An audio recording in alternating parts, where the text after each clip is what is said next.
I'm only charging you $3,000 a month for use of that website. So Don't get me. go on there, credit cards are accepted. But actually it's free, so go out there and just, and if you have things you want, you can ask a question. It's just in the building stages. So it's not anything that's really up and completely active yet, but it'll be active. I'm thinking it'll be up running full speed probably 4 or 5 months from now. But that's my objective, is that parents can go there and say, okay, what's going on? What can I? And I will put links on there. The NCAA are the ones that are helping me out with this. They're the ones that are giving me the links. They're going to give me a manual of things that you need to know. The most important things you need to know as a parent. That you can go onto that website, click it, and there you got it. You print it out, and now you can be up to date on what you need to know as far as your parents and your kids are concerned. I will tell you what I think. And now the purpose of this camp, in my opinion, is to prepare the kids. It's that simple. I don't care about the rankings. I think it's a joke, to be honest with you. I think getting ranked in the 8th grade is a great accomplishment for these kids, but it will ruin more of them than it will help. Okay, because they'll start to believe they're really good, don't have to work as hard. So that will not be a positive experience for them. Most of the positive experiences we get are from the kids who are not good enough, like the John Walls I mentioned, the Derek Favors. We've had all the kids here. Okay, now we're going to put an alumni list together, but the ones who have succeeded the most, we've had kids that not make it to Division I scholarships, Division II scholarships. I have a coach in here, Jordan Lawley, who played for me in high school. He actually played for my high school rival. And he came up to me after his senior year and said, I'm not getting coaching, I need help. I need to do some workouts, he worked me out, I need to get better. Worked him out for about 4 months on outdoor courts, out in the sun, and we worked hard for 4 months. He got a Division II offer, played down the road at UC San Diego, and he went from a 24-inch vertical to a 42. He's in the gym right now. You can talk to him anytime you want about how his workouts increased his vertical leap that much. He's now playing professionally in Australia. He's making a lot of money to do that, but he knows some of the secrets. And this is one of those kids that I just took off that was playing for the rival, but at that point, it's about the kid. If the kid isn't getting what he needs, I'll help him out. We did workouts, and he became the school's best player, and now he's getting paid to play. There's no greater experience in the world than to go overseas and get paid to do it. So there's a lot of people inside this gym too that can give you some experiences that they've learned. So again, I'm not usually very well liked, because when people complain to me about things I think are irrelevant, I just ignore them. My son was on a team, they got beat by 30. I say, okay, I get beat by 30 every day of my life almost sometimes, so what's the big deal? You have to learn how to deal with that sometimes. Okay, the world isn't always going to be a win by 20. Okay. Or my son shoots 26 times a game, he's only getting 4 shots up. It's like, okay, rebound, play defense, do some other things, because he's not going to shoot 26 times if he goes to Duke. And he's probably not going to do it. Okay? People have to understand what is important here. And my objective, we're going to do a film session, you're more than welcome to attend. I'm going to put a video in, and I'm going to make them watch the game the right way. And it's going to be a real basketball, not the stuff we have to watch the last 5 or 6 years. Can you imagine what's there? Okay, you don't even know who those guys are probably. But we're going to put the game before 1987, and we're going to watch 9 Hall of Famers on the court at one time. Okay, and they're going to see how the game is played in a different way. I'm going to educate them on what they need to do. They need to be students of the game. I'm going to emphasize over and over again how important grades are. Because the higher the GPA, the higher the SAT, the more schools ever recruit you. It's that simple. Every year as a Division I coach, I would get a packet twice that big. And it would be for the camp I'm going to attend. And in there I would thumb through it. Every kid's name that's in that camp is in this book, and it's listed GPA, SAT scores. And what I would do, I don't have time. So I give this to my grad assistants, or I give this to our secretaries, and I say highlight everybody over a 3.0 in blue. 3.0 to 3.5 is blue, 3.5 and above is red. I don't even look at anybody under that's not highlighted blue or red.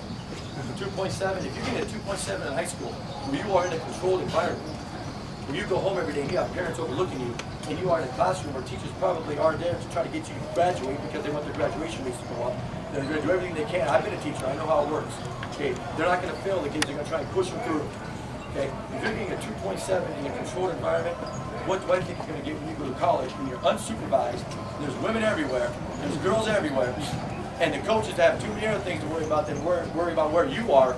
You're getting a 2.7 in a controlled environment in an easy setting where classes are easy and handpicked for you. And you're going to go to university where you're not going to get a 2.7. You're going to get 2.0, I only get 5. Okay, so I don't even look at the kid. Now, of course, there are the exceptions. This guy has a 74-inch vertical and he's 6'11", and he's got 2.2 gold. We'll get this done, okay? And we'll talk. But then I'll go to my admissions. Okay, I got this kid. You know, work with me now. And as soon as they see my look, they say, Dave. I said, listen, he's a 1.2. But his teachers don't understand it. Again, it does not work. Okay, so again, these are things that these kids need to understand. That if you have, I'm going to say it over and over again, I'm talking about not doing drugs. I've never had a beer in my life. There's nothing wrong with having a beer when you're older. I have no problem with that, but I've never had a beer, never done alcohol of any sort, never had a cigarette, never done a drug, obviously. I just didn't get blessed with the greatest body in the world. Okay, I'm actually pretty buff now compared to when I was in high school. Okay, so I knew if I put something bad in this thing, it was done. So I will express those stories constantly to them. They will write a paper when they go home tonight. Don't let them complain. It's going to be a one-page paper, handwritten. It'll take 15 minutes unless they're literate, and I'm sure they're not. 15 minutes to write down. It'll be something like, what did you learn today? Or we talked about this, elaborate on it. And then tomorrow I'll give them a paper where they have to read a page and then write on the back of it. And it does not take a lot of time. There's no research involved. They can get it done in the car right back and forth. So I need them to understand that, yeah, you're in an elite camp, but you have to be educated.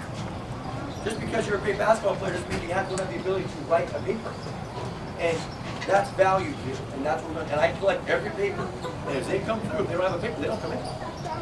I make them sit out here and write the paper. If they show up late, they don't play. So they better write the paper. And those that complain better understand now that this is valuable. Those that don't complain, I've had kids show binders, folders, going nuts, and then I say, did your mom or dad write this? This is obvious. Because you're using words I don't even understand. I'll quiz them. I bring them in, I quiz them. I have no idea what that means either. So, parents, I love you, but let them do it themselves. And I said this to the coaching staff yesterday. There's been at least a dozen cases, where I have had papers and I had to make phone calls. Because they're spelling championship with 2 words. Champion, C-H-A-M-P-O-N, and the second word chip, C-H-I-P. This is 8th grade, and I'm thinking, my Lord, something's wrong. And I asked, are you learning disabled? Not as a joke. I mean, because I was a teacher. Are you learning disabled? Are you, special ed? That's fine.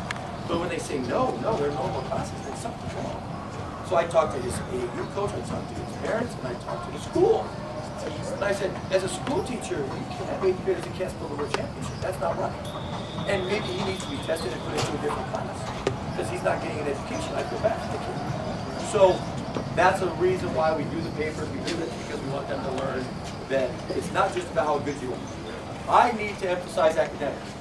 And the best way for me to do that is to make them write a paper when they go home. Because everybody will say it. Academics are important, academics are important. That kids won't play 5 times around.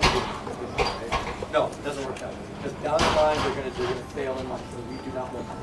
Okay. So my objective here at this camp is to provide discipline, to tell them the truth, to express to them my experiences as a coach. I was a Division I coach at the Air Force Academy. I attended the United States Air Force Academy. Those are not places you can attend or work if you are not educated. You have to have a very good GPA and ACT, SAT score to even get it looked at by those institutions. So I have a master's degree. I'm not preaching. I'm educated myself. So I'm not someone who dropped out of high school trying to tell them to do something different. Okay. They have to understand the value. I'm going to teach them how one bad decision can cost them an entire career, can ruin their family's lives. One bad decision. Because they're all going to be very good, and one day they're going to have the opportunity to do something wrong. And they need to know what right is. And they need to say the right thing and walk away. Now we'll emphasize that as well. We will talk about film sessions, how to watch a game. My job and my coaching staff's job is to educate them, prepare them. I'd rather have them fail now than fail later. And you're not going to succeed if you don't fail. And too many parents, I love you, I love your kids, obviously, they have to fail. If they don't fail now, they'll never learn how to deal with it, and then it'll be too late. So exceed, go for, reach out for the stars, and then don't make it, but then keep striving to it. So that's something that we really emphasize here. Okay, discipline. If you're late, you don't play. Okay, it's that simple. Parents, I'm telling you right now, the evaluations are going to be pretty firm. I want them to. I don't want, attitude and stuff, fine, that's excellent. But there's nobody in there that can shoot the 3 excellent, in my opinion. No 8th grader in the world has the 3-point range. It's not going to be above average. But don't come to me with an evaluation and say, hey, my son goes left all the time. How come he says he can't go left? Coach, that's a mean thing to say. I'll say, you know what I'm going to do is I'll just stick that thing and tack it on my wall and say, I'll show you I can't go left. Watch me next year when I go left all day long and just get 15, 16 assists. That's what I want the kids to say. I want the kids ain't. I want the kids to say, I'm not that, I'm better than that. And I want them to throw like Jimmer Fredette, put it on that wall and look at it every day. And say, I'll show Taylor he thinks I can, but I'll show him.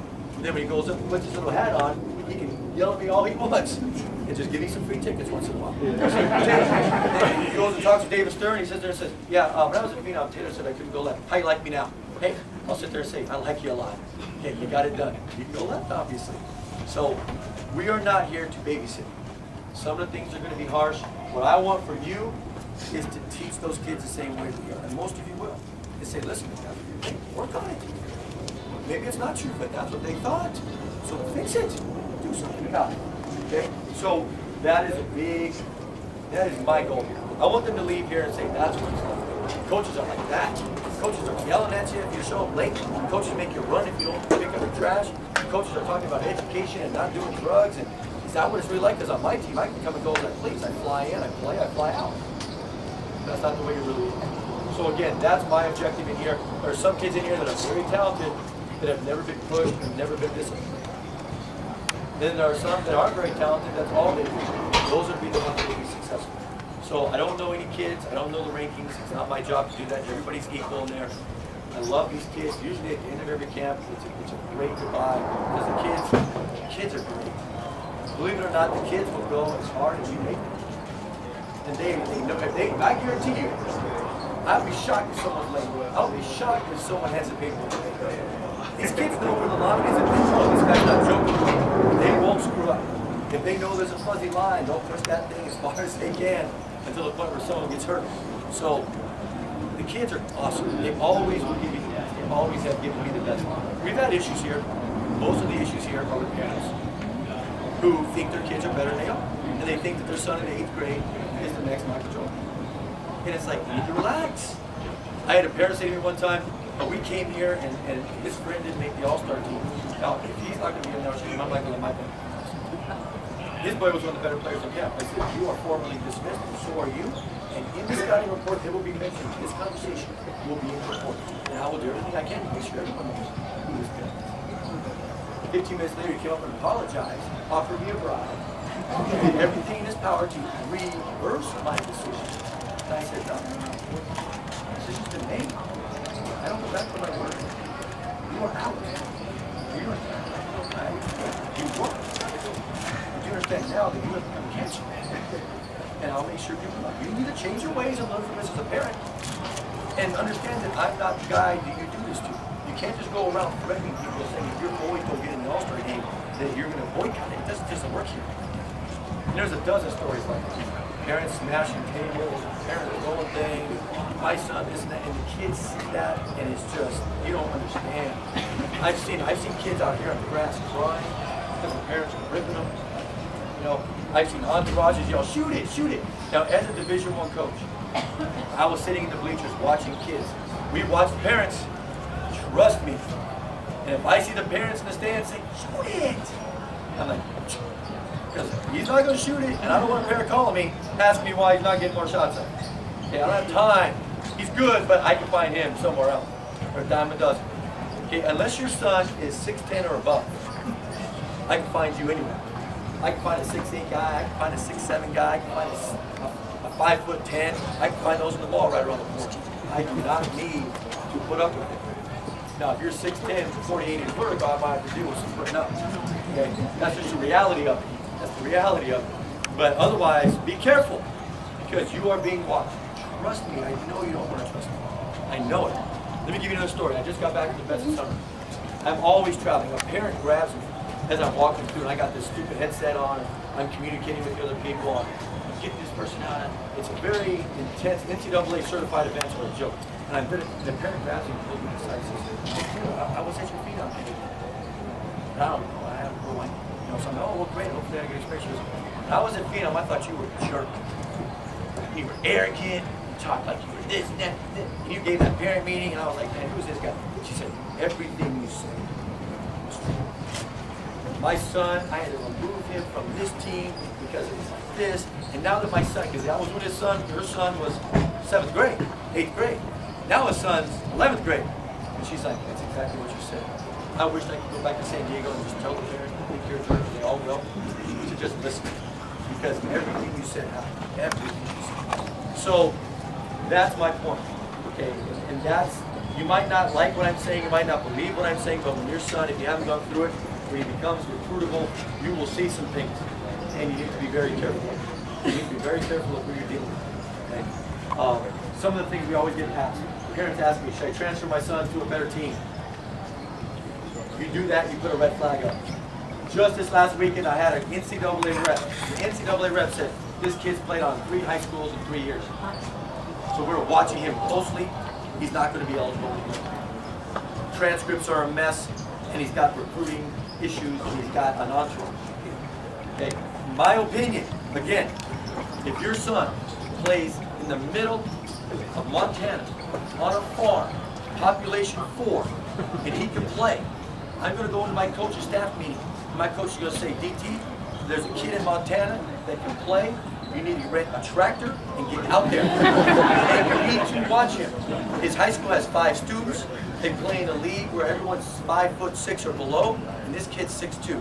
So you need to watch him. He's legitimate. I'll say, but coach, how do I get there? I mean, it's like 12 degrees below 0. I got to rent a tractor to go all the way out there. Where am I going to stay? I don't really care.